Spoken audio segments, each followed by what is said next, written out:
We have another game for you. It's called Two Truths and One Lie. So to understand a little bit more about your journey with Vibrant Moon and whether it's challenges or your biggest achievements, the idea is you give us three statements from which one is a lie and two of them are true. And then Anuj and I have to guess which one is the lie. Awesome. So, no, I thought about it. I've been seeing all the podcasts, so I know this question comes, but usually it's two lies and one truth. So, I've never had to fire anyone. Uh, I am involved in coral replantation program or coral plantation restoration program in the Indian Ocean, and I I don't believe in fate, superstitions, luck, or things like that. I think it's you have to work towards it. Okay. I've got the one that I think is the lie. Wait, have you got your answer? Yes. Okay, I think it's the first one. First one, same. Because as a founder, I was going to be like, you're so lucky if you've never had to fire someone. Yeah, it was pretty simple. I mean, easy. It was easy, yeah. Yeah, if we're two lie, maybe I don't know. So coral replantation. Yeah, coral Amazing. restoration project. Where are you doing that? This is in Indonesia. I just went there in August. Hopefully, we'll go sometime soon. Nice. So it's a very interesting project, right? I mean, if we can talk about it, I wouldn't mind talking about it. So it's a coral reef. So Indonesia, especially, I think with global warming, etc., a lot of coral reefs have been bleached. But corals, they provide us people on the land 50% of the oxygen that we breathe in, right? And that is 80% oxygen that corals produce. Right? And that is 50% for us. 50% is from all the plants that we have on the ground on Earth. But with coral bleaching, that's a huge, dent in oxygen for us. So there are a lot of coral restoration projects going on. So I became a part of that. I became a certified scuba diver, advanced diver first for that, and then it was only then that I could really go in and plant a coral in the ocean. It's very beautiful. So it's like a how you see when a construction building construction going on, you see those steel or iron rods. Those are those rods. It's structured like a dome shaped or different shaped structures. You take it in a in your boat. Sink it. You have to sink it to the bottom of the on the ocean floor. Fix it on the bottom on the floor, and now you find corals which have just been dislodged from their reef, but can be still alive. Then place it on them, fix it on them, and then we pass like electromagnitude waves through that so that they can grow faster. So that is something that I've taken up as like Quite the hobby. No, that's really cool. In fact, last year I'd gone to Maldives for a small vacation, and there the resort that we were at, even they had they'd taken it over from a very old Italian resort, which had kind of depleted the corals around it.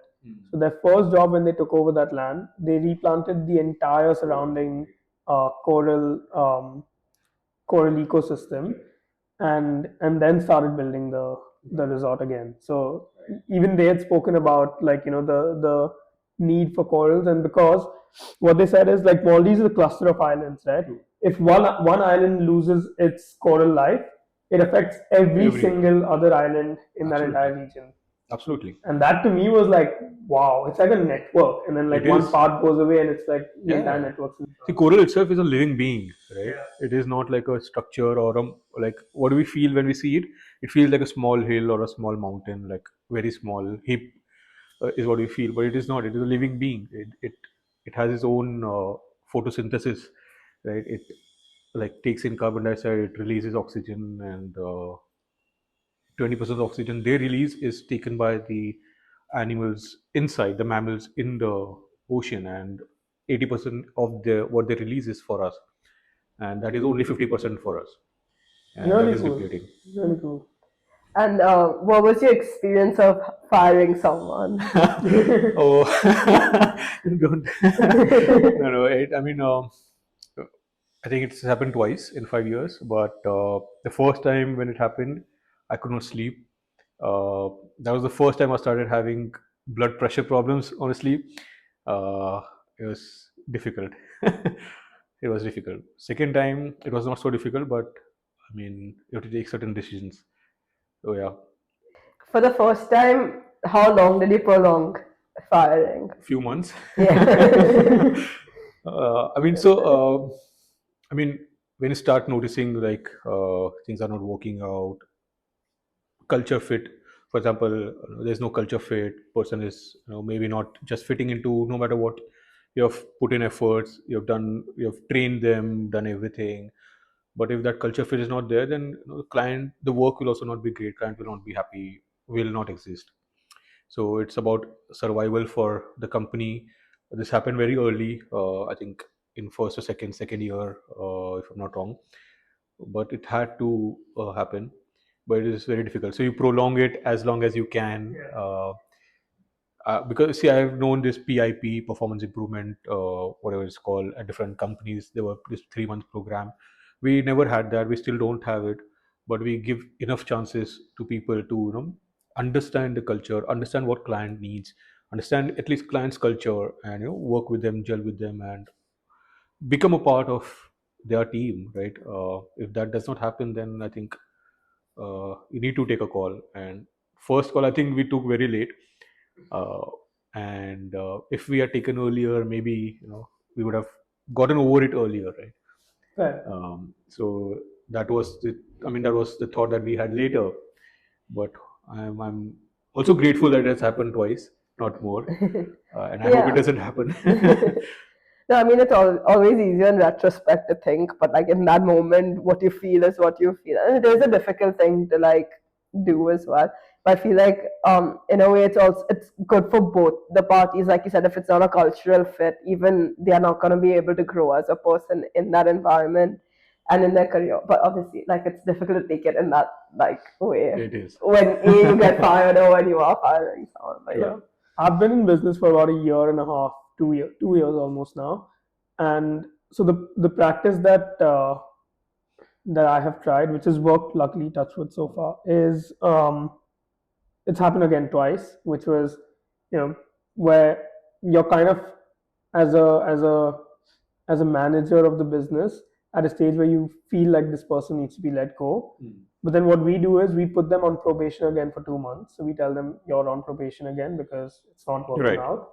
You've got 2 months to either prove yourself or that will Right. be the end of it, and then we have a review at the end of it.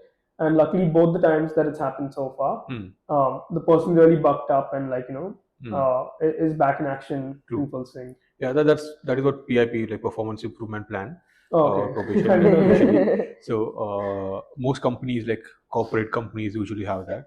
We still don't have it, but I agree. I think that was what we went through both the It's times. the same thing as giving someone a second chance, Yeah. right? Yeah. We're telling them that you're giving them a second chance. Yeah, I think we It's kind of gave the more same than thing. 3 chances rather, I would say.